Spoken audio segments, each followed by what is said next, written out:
하나님께서 우리에게 주시는 말씀은 창세기 28장 13절에서 22절의 말씀입니다. 제가 보는 성경으로 구약 41쪽입니다.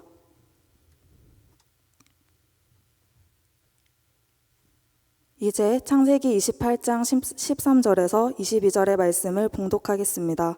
다 함께 일어나셔서 하나님의 말씀을 경청하시기 바랍니다. 또 본즉 여호와께서 그 위에 서서 이르시되 나는 여호와니 너의 조부 아브라함의 하나님이요 이삭의 하나님이라. 내가 누워있는 땅을 내가 너와 내 자손에게 주리니 내 자손이 땅의 티끌같이 되어 내가 서쪽과 동쪽과 북쪽과 남쪽으로 퍼져나갈지며 땅의 모든 족속이 너와 내 자손으로 말미암아 복을 받으리라. 내가 너와 함께 있어 내가 어디로 가든지 너를 지키며 너를 이끌어 이 땅으로 돌아오게 할지라. 내가 내게 허락한 것을 다 이루기까지 너를 떠나지 아니하리라 하신지라. 야곱이 잠이 깨어 이르되 여호와께서 과연 여기 계시거늘 내가 알지 못하였도다. 이에 두려워하여 이르되 두렵도다. 이곳이여 이것은 다름 아닌 하나님의 집이요 이는 하늘의 문이로다 하고 야곱이 아침에 일찍이 일어나 베개로 삼았던 돌을 가져다가 기둥으로 세우고 그 위에 기름을 붓고 그곳 이름을 베델이라 하였더라. 이 성의 옛 이름은 루스더라. 야곱이 서원하여 이르되 하나님이 나와 함께 계셔서 내가 가는 이 길에서 나를 지키시고 먹을 떡과 입을 옷을 주시어 내가 평안히 아버지 집으로 돌아가게 하시오면 여호와께서 나의 하나님이 되실 것이요 내가 기둥으로 세운 이 돌이 하나님의 집이 될 것이요 하나님께 내게 주신 모든 것에서 10분의 1을 내가 반드시 하나님께 드리겠나이다 하였더라. 아멘. 봄이 오는 것을 시샘하는 꽃샘추위가 온 것 같습니다. 약간 추워졌죠. 갑자기 날씨가 조금 추워졌고 그래서 감기를 걸리는 분들도 많은 것 같습니다. 지금은 감기인지 이게 코로나인지 구분이 안 돼서 더 쉽지 않은 시기인 듯 합니다. 어쨌든 우리에게 봄이 오고 있습니다. 날씨가 좋아지고 있고 봄이 다가오고 있는 것은 부인할 수 없습니다. 여러분, 봄이 오면 뭐가 생각나나요? 아무 생각이 없나요? 네, 캠퍼스에는 중간고사가 다가오고 있고 할렐루야. 우리 직장인들에게는 여전히 많은 업무가 있지만 꽃이 피고 또 마음이 설레해지고 마음이 풍성해지는 시기입니다. 누군가를 또 만나고 싶은 시기이기도 하죠. 그렇지 않군요. 혼자 계속 있겠다고 하시는 건 아니지요. 누군가와 교제를 하고 싶고 누군가와 만나고 싶은 계절입니다. 여러분, 누군가와 만난다면, 누군가와 남자와 여자가 만나서 교제를 한다면 관계가 깊어지죠. 그 관계가 깊어지면 깊어질수록 집에 보내기 싫어지죠.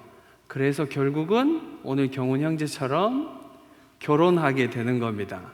그냥 한 집에 삽시다 이러면서 결혼하게 되는 거죠. 관계가 깊어진다라고 할 때 우리가 누군가를 알아가고 관계가 깊어질 때 중요한 요소가 있는데 그것은 시간이라는 요소입니다. 시간을 통해서 누군가를 알아가고 누군가를 만나고 누군가와 함께 절 보세요. 누군가를 알아가는 시간이 꼭 필요합니다. 우리 청년들이 얼마나 연애하고 결혼한 게 좋습니까? 라고 가끔 물을 때가 있습니다. 제가 권해줄 때는, 물론 제가 권해준다고 해서 여러분들이 각자 알아서 하실 테지만, 권해줄 때는 1년 정도 만나면 그 사람이 어떤 사람인지 알 수 있다라고 저는 권해줍니다. 그리고 그렇게 길게 굳이 교제하지 않아도 된다라고 이야기합니다. 여기서 꼭 하는 이야기는 한 가지 더 붙입니다. 우리 솔로들이 제일 싫어하는 말이죠. 만나면 그 사람이 결혼할 사람인지 아닌지 알기 때문이다라고 제가 권면해 드립니다. 여러분, 누군가를 알아갈 때 누군가를 안다라고 하고 어떤 사람인지 알아갈 때 시간이라는 것이 꼭 필요하다고 제가 이야기했습니다. 제가 결혼을 하고 이제 15년, 16년 집에 계신 분과 살고 있는데 여러분 아주 오랜 시간을 보내고 있잖아요. 오랜 시간을 보내고 있는데 그럼에도 불구하고 여전히 가끔은 새로운 모습을 발견할 때가 있습니다. 아, 이 자매가 이런 부분도 있구나 라고. 사람이 사람을 알아갈 때도 오랜 세월을 알아가도 모르는 부분이 있는데 우리가 하나님을 알아갈 때 하나님 그분, 인간이 아니라 신이신 하나님 그분을 알아갈 때는 우리의 평생을 다 들여도 그분을 다 알 수 없는 것이 우리의 신앙 고백이지요. 오늘 말씀에서 야곱은 지금 집을 떠나서 도망치고 있습니다. 도망을 치다 저번 달에 나눈 것처럼 너무 지쳐서 잠이 들었고 그곳에서 하나님을 만납니다. 할아버지가 이야기했던 하나님, 아버지가 이야기했던 그 하나님을 이제 나의 하나님으로 야곱이 만나는 시간이었습니다. 하나님이 오늘 본문부터 말씀하시기를 내가 너의 아브라함의 하나님, 이삭의 하나님, 이제는 너의 하나님 될 것이다 라고 주님 말씀하시고 약속하십니다. 하나님의 일방적인 약속입니다. 여러분, 야곱이 하나님과 계약을 맺으려고 한 것이 아니라 하나님이 찾아오셔서 야곱에게 약속하고 계십니다. 너를 통해서 모든 족속이 복을 받을 것이다. 그리고 이 땅을 너와 너의 자손에게 줄 것이다. 그리고 내가 너를 안전하게 이곳으로 돌아오게 할 것이다 라고 야곱이 그렇게 약속해 주세요 하나님 한 게 아니라 하나님이 찾아오셔서 약속하고 계십니다. 그리고 16절에 야곱이 잠을 깨어서 이렇게 고백합니다. 여호와께서 과연 여기 계셨거늘 내가 알지 못하였도다. 여러분, 야곱이 하나님을 잘 알지 못했습니다. 귀로만 아버지가 그리고 어머니가 이야기해 주시던 이야기로만 하나님을 알았지 하나님을 정확히 인지하거나 인식하지 못했다는 뜻입니다. 야곱은 하나님이 지역의 신이든지 기본적으로 고대 근동지방에 가졌던 신에 대한 생각은 지역신입니다. 그 지역을 떠나면 그 신이 영향을 미치지 못하는 것이죠. 여러분, 우리나라에도 산신령이 있잖아요. 산신령 몰라요? 금도끼. 네. 산신령이 어디에 사나요? 산에 살죠. 산신령은 바다를 침범하지 않습니다. 용왕이 어디에 사나요? 바다에 삽니다. 용왕이 산에 가지 않습니다. 옛날 사람들, 지금 야곱이 살던 고대 근동의 지방의 사람들도 그렇고 우리 조상들도 하나님을 알지 못했던 사람들, 그리고 지금도 하나님을 알지 못하는 사람들은 신이라는 개념을 어떤 한 구역이나 한 지역 그리고 그곳에서만 아주 큰 영향을 미칠 수 있다라는 개념이 기본적으로 가지고 있습니다. 그래서 야곱도 하나님이 자기의 있던 고향, 아버지와 함께 계신 하나님, 자기 가정을 돌보시는 하나님 정도로 알았지 자기가 떠나서 삼촌의 집으로 외삼촌의 집으로 가고 있는 그곳에서 하나님을 만날 줄은 야곱이 알지 못했던 것입니다. 그런데 뜻밖의 장소에서 하나님을 만난 것이죠. 사랑하는 여러분, 하나님은 어디에나 계십니다. 이것을 조금 어려운 말로 하나님의 무소부재다라고 이야기합니다. 하나님이 어디에나 계신다라는 말은 우리의 인식과 우리의 인지 그 밖에 계신다라는 뜻입니다. 우리는 3차원을 살아가는 인간이기 때문에 인식에 한계가 있습니다. 보는 것에 한계가 있고 듣는 것에 한계가 있고 느끼는 것에 한계가 있습니다. 그렇지요? 인간은 그런 존재입니다. 그런데 우리 하나님은 어디에나 계십니다. 지금 하나님 여기 계십니다. 이럴 때는 아멘이 나와야 됩니다. 하나님이 여러분의 삶의 자리에 어느 곳에나 계십니다. 우리는 가끔 나의 삶의 자리와 예배하는 자리를 너무 구분할 때가 있습니다. 그것은 성경이 이야기하는 그리스도인의 믿음이 아닙니다. 그리스도인의 믿음은 나의 삶의 자리가 예배의 자리이고 또 예배의 자리가 하나님과 동행하는 자리입니다. 구분이 없는 것이죠. 왜냐하면 우리 하나님이 어디나 계시는 하나님이시기 때문입니다. 그렇다고 여러분, 하나님이 스토커는 아닙니다. 사실 약간 그런 부분이 없지 않아 있어요. 가끔 상상해 봅니다, 여러분. 여러분 자고 있는데 하나님이 계속 물구름이 여러분을 본다고 생각해 보세요. 무섭나요? 좋은가요? 어떤가요? 제가 늦게 집에 들어갈 때가 있습니다. 늦게 퇴근해서, 저희는 출퇴근이 별로 구분이 없으니까요. 아주 늦게 집에 들어가면 아들이 자고 있습니다. 방에서 자고 있거든요. 제가 그래서 들어가서 아들이 자고 있으면 코를 엄청 골면서 잡니다. 우리 집안에서 유일하게 코를 고는 아들께서 주무시고 계시면 제가 들어가서 물끄러미 좀 보다가 나옵니다. 그냥 아들은 내가 보는지 안 보는지 모르겠지요. 밤에 자다가도 가끔 잠이 안 오면 아내를 그냥 어두운데 옆에 누워서 보고 있습니다. 아내는 등을 돌려서 자기 입을 덮고 자고 있습니다. 원래 그래요. 시간이 좀 지나면 제가 그러자고 했어요. 너무 추워서 아내가 자꾸 이불을 가져가거든요. 자고 있으면 그냥 물끄러미 봅니다. 아내는 내가 보는지 보지 않는지 잘 모르죠. 여러분, 사랑하는 사람이, 나를 완전히 아는 그분이, 나를 온전히 사랑하시는 그분이 나를 보고 계십니다. 그리고 나와 함께 계십니다. 그 하나님을 인식하고 인지하는 것은 어떻게 할 수 있나요? 그것은 성령께서 우리의 인식과 인지를 열어주셔야 할 수 있는 것입니다.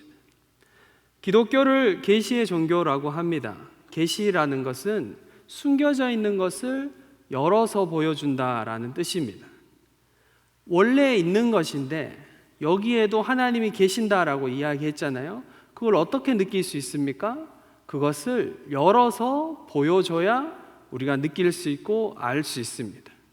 말씀을 읽으면서 하나님이 나에게 말씀하시고 계시다라는 거 어떻게 느낄 수 있습니까? 성령께서 열어서 깨닫게 해주셔야 하나님의 말씀이구나라고 우리가 깨달을 수 있습니다.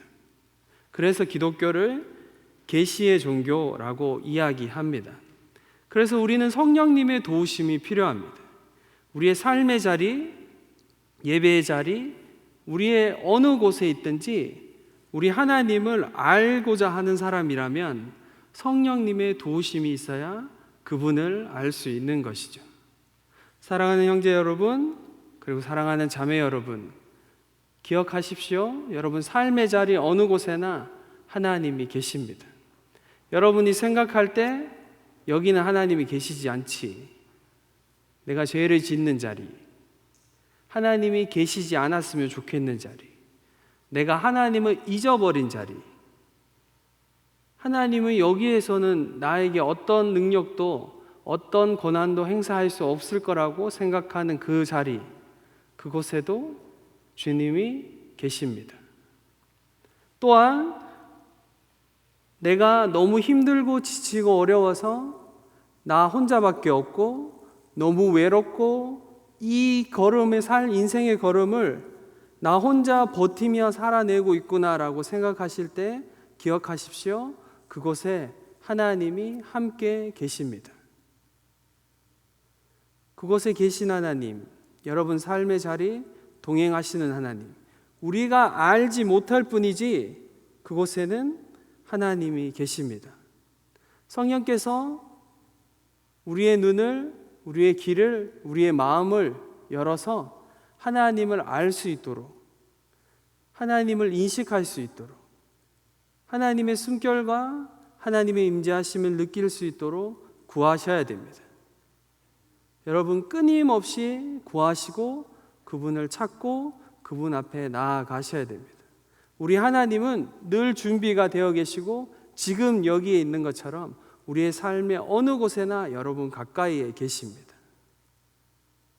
하나님은 어디에나 계십니다. 차원이 다르다라고 아까 제가 잠깐 이야기했는데 우리가 인식할 수 있는 차원은 3차원이어서 하나님이 어디에나 계시다는 말은 하나님은 시간과 공간을 초월해서 계신다라는 말입니다. 요즘 에녹 전도사님이 우주에 빠져 계십니다. 인터스텔라를 아주 최근에 보셨습니다. 몇 번 더 볼 거랍니다. 여러분, 인터스텔라를 보면 블랙홀에 들어간 아빠가 책장에 있잖아요. 그리고 책장이 수없이 많잖아요. 그게 지금 영상으로 구현할 수 있는 차원에 대한 설명을 가장 잘 설명한 그림이기 때문에 제가 예를 드는 것입니다. 사실 그거보다 더 높은 차원이죠. 하나님이 어느 공간에나 어느 시간에나 계시고 어느 곳에나 우리와 함께 하시는 것은 그분은 시간의 제약이나 공간의 제약을 받지 않으시는 분이시기 때문입니다. 여러분 기억하십시오. 주님은 어디나 계십니다. 내가 아무리 외롭고 힘들어도 아니면 하나님이 이곳엔 없지라고 하는 죄를 범하는 그 자리에도 하나님은 계십니다. 너무 지쳐서 어렵고 힘들 때에도 하나님 거기에 계십니다. 사랑하는 여러분, 어느 곳에나 계신 그 하나님 알고 계십니까? 느끼고 계십니까? 예수를 믿는다는 것, 예수 그리스도와 동행한다는 것이 머리로 아는 것, 목사님이 이야기하고 신앙의 선배들이 이야기하는 걸 넘어서 오늘 야곱과 같이 정말 하나님을 만남으로 하나님이 나와 함께 계시구나, 하나님이 여기 계시구나, 하나님이 내 안에 계시구나 라는 것이 무슨 말인지 알고 계십니까? 혹 모르는 사람이 있다면 오늘 그 하나님 만나기 바랍니다. 혹 그 만났던 하나님을, 그 느꼈던 하나님을 언제 느꼈는지 기억이 가물가물한 청년들 있습니까? 하나님에 대한 임재에 대한 감각이 회복되고 새로워지는 오늘 예배가 되기를 바랍니다. 그래서 예수를 믿는 것이 힘들고 지치고 어려운 것이 아니라 예수와 동행하는 것이 즐겁고 기쁘고 행복한 것임을 다시 한번 우리의 삶에 회복되는 시간이 되길 바랍니다. 그것이 예수를 믿는 맛입니다. 20절에 하나님을 만난 야곱이 서원하고 있습니다. 이렇게 만난 야곱이 서원할 때 직역하면 이렇게 이야기하는 것입니다. 그리고 야곱은 서약을 서원하였다. 야곱이 서원하여 이르되보다는 직역해서 설명하면 서약을 서원하였다. 그러니까 약속이라는 단어를 2번 반복하고 있는 것입니다. 계약을, 하나님과 계약을 맺고 있는데 그 계약을 2번 연달아서 원어적으로 보면 이야기하고 있는 것입니다. 야곱이 무엇을 약속하고 있습니까? 하나님께 첫 번째는 내가 만약에 안전하게 이 땅으로 돌아오면 첫 번째 약속하고 있는 것은 하나님은 나의 하나님 되십니다 라고 약속하고 있고, 두 번째는 이곳은 성소가 될 것입니다, 예배의 장소가 될 것입니다 라고 약속하고 있습니다. 세 번째는 내가 하나님께 11조를 드리겠습니다 라고 약속하고 있습니다. 여러분, 제가 설교 서두에 이야기한 것처럼 하나님이 찾아오셔서 하나님이 일방적으로 야곱에게 약속하셨습니다. 그렇죠? 하나님이 야곱이 찾지도 않았는데 일방적으로 찾아오셔서 내가 너의 할아버지의 아버지의 하나님이고 내가 너와 너의 자손에게 이 땅을 줄 것이다 라고, 그리고 네가 안전하게 돌아오게 될 것이라고 하나님이 약속하십니다. 그 약속을 들은 야곱이 또 하나님과 약속하고 있는 겁니다. 사실 더 정확히 이야기하면 야곱 입장에서는 계약을 맺고 있습니다. 왜 그렇습니까? 야곱은 아직 하나님이 어떤 분이신지 정확하게 알지 못하기 때문입니다. 하나님과의 관계가 처음으로 시작하는 관계이기 때문에 야곱이 할 수 있는 최선은 계약하는 것이었습니다. 왜냐하면 야곱이 이것에 너무 익숙하기 때문이죠. 여러분 중에도 하나님을 아직 잘 모르기 때문에, 하나님이 어떤 분이신지 인격적으로 만난 적이 없기 때문에 하나님이 이거 해주시면 제가 이렇게 하겠습니다. 하나님이 저렇게 해주시면 제가 다음에 이렇게 하겠습니다. 이렇게 하시는 분들이 많지요. 야곱이 지금 그렇게 하고 있는 겁니다. 사실 야곱의 신앙에서 이것이 최선이기 때문에 우리가 이해할 수 있는 부분입니다. 야곱이 세 가지를 약속하고 있는데 이 세 가지는 다 하나님과 관계되어 있는 것입니다. 삶의 자리에서 내가 하나님만 섬기겠습니다. 그리고 더 나아가서 하나님을 예배하겠습니다. 예배의 장소에 대해서 이야기하고 있습니다.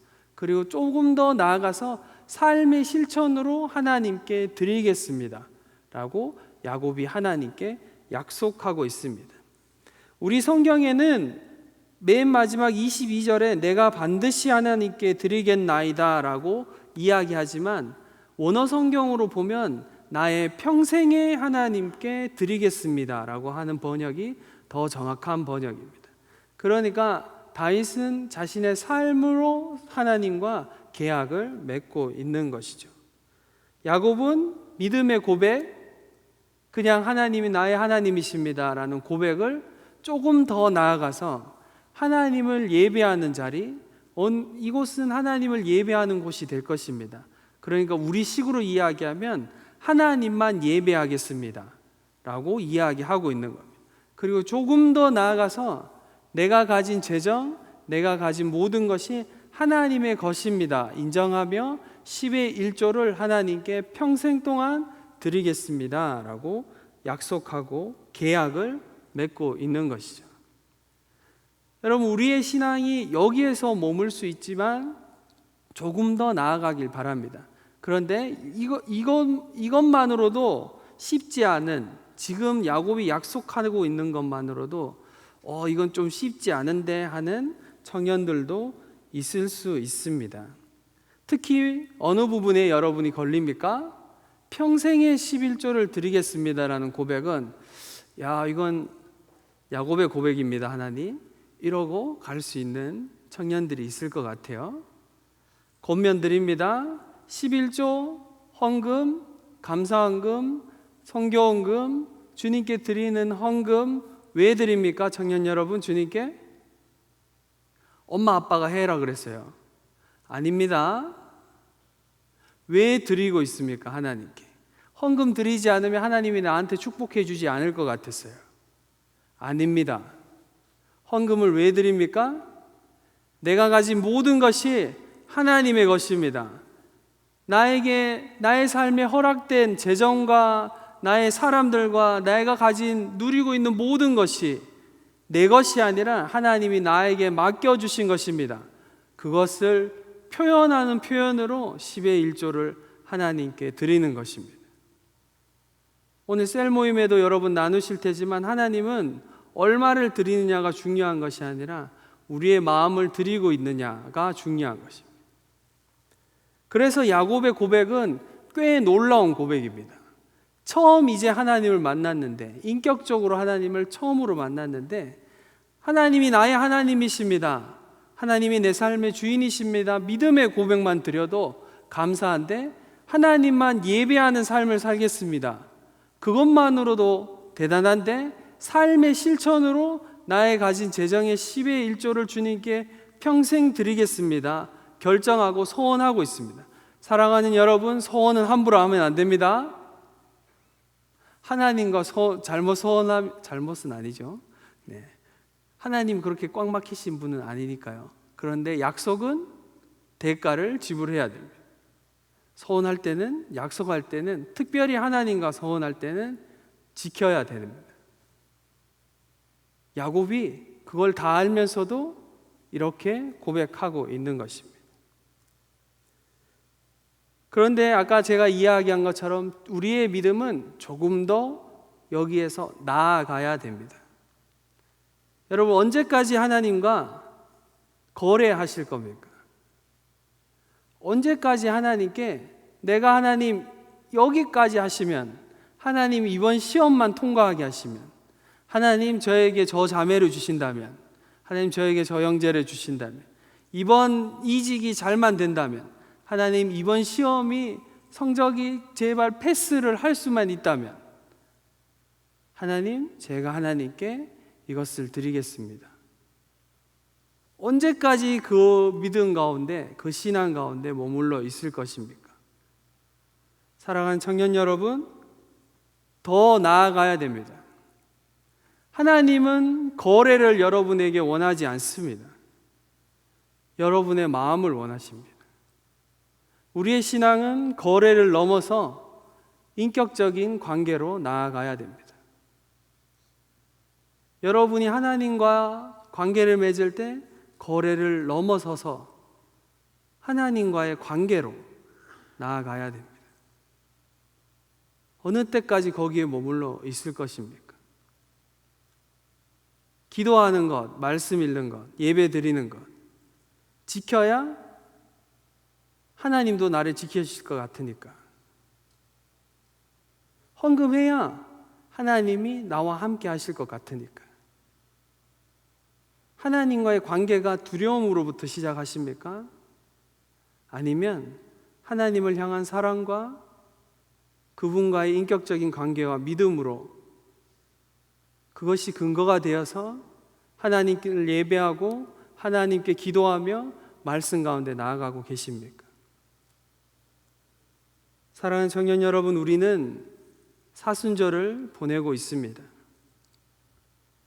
사순절을 보내면서 우리가 기억해야 되는 것은 예수 그리스도께서 십자가를 향해 가시고 계신 이 기간에 다시 한번 우리의 신앙도, 내가 나의 삶의 인생의 길도 어디를 향하고 있는지, 무엇을 바라고 있는지 다시 한번 우리의 삶을 돌아보고 우리의 삶도 예수님이 걸어가신 그 십자가의 길로 기꺼이 다시 한번 걸어가기로 결정하는 기간입니다.